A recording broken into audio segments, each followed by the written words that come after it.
Well, good evening. It's not all sunshine and toboggan rides out here, you know. Since we can't have sunshine, we are going to get some toboggan rides in.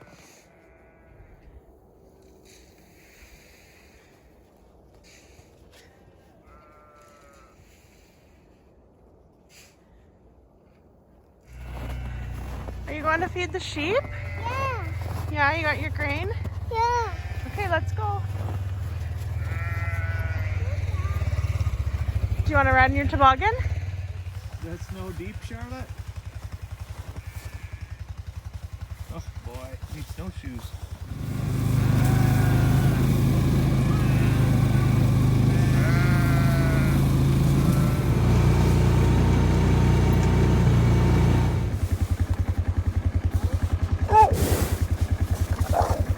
Miko, you be nice.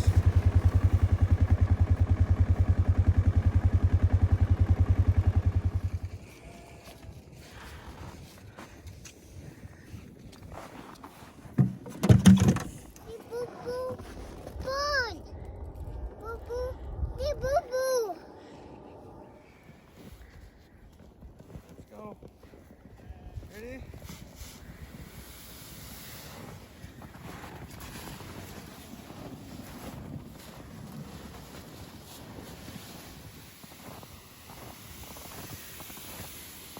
You ready, Charlotte?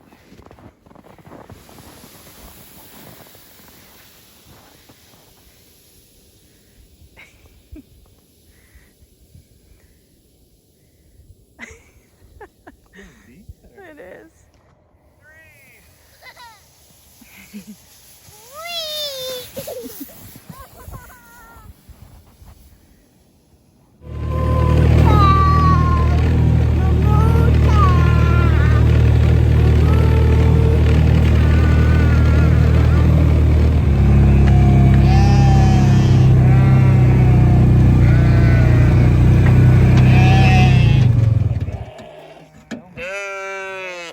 Hi, Thelma.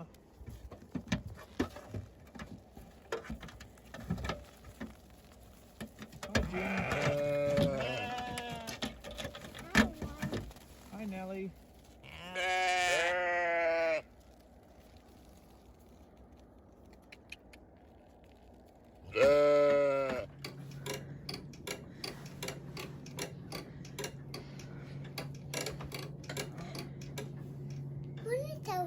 That was Miko. You going down the sled? Yeah.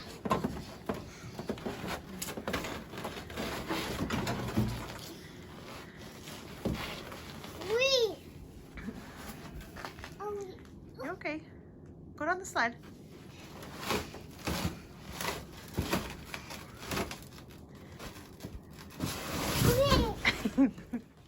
Mittens, you are the funniest looking chicken I've ever seen.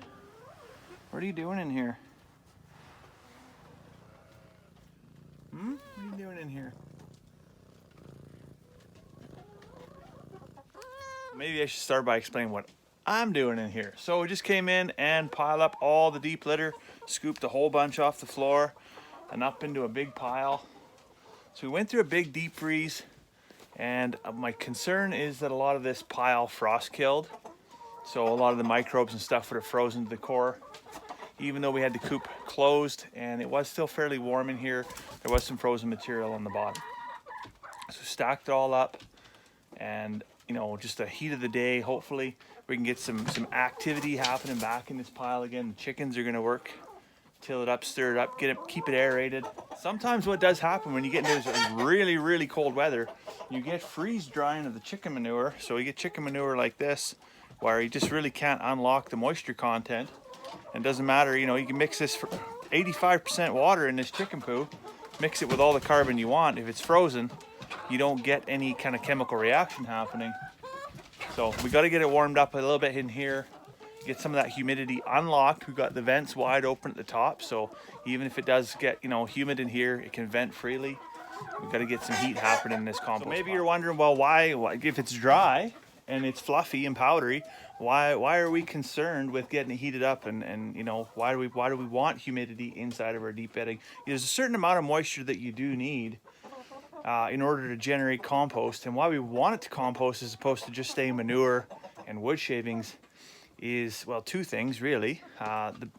Obviously the obvious one is compost for the garden for next year, but the second one is killing of the pathogens. So if you can bring that pile up to 140, 160 degrees, you're going to kill off a lot of the bad bacteria that sits in that pile, and it's going to be fantastic for the chicken's health. So you can see right now the girls, a few of them anyways, they're in there, they're already tilling through this stuff, looking for goodies, looking for lots of the beneficial microbes that are the little bugs, the creepy crawlies that are in amongst there.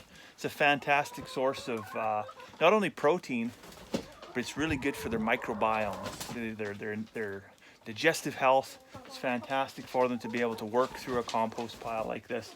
You can still see through a lot of this, it's still very powdery, still very sawdusty, right? So we haven't begun to actually break down to the compost stage yet. We did have one heat earlier in the winter where it got very, very warm in the chicken house here. We added a lot of carbon just to overcome some moisture issues. And now we want to bring that temperature back up again and get that composting action happening once more. So as I mentioned a few days ago, the deep litter, the deep bedding method is a management system. It's not a one-stop shop, one solution fits all, set it and forget it type thing. It really requires some human intervention. The chickens do a lot of work in that equation, but something you still got to keep on top of. If you don't, it's going to be an awful mucky mess. All right, so let's talk about slippage. That's what's eating our lunch today. Well, not our lunch, but it has in the past for sure. Slippage is what happens when you're not home. It's when you miss, you know, the ewe lambing and one of them dies, or a cow calving, or even in simpler terms, you're not around when your hens lay the eggs and one of them starts eating the eggs and you're not there to catch it and determine who's in the naughty behavior, and you're losing profit. There's money, just obviously food getting taken right out of your fridge pretty much as a result of that. So this is a difficult equation to make because a lot of people have different tolerances for their own slippage, right? You know, how much can you afford to let go versus how much can you afford to be away from work versus how much you can afford to stay home.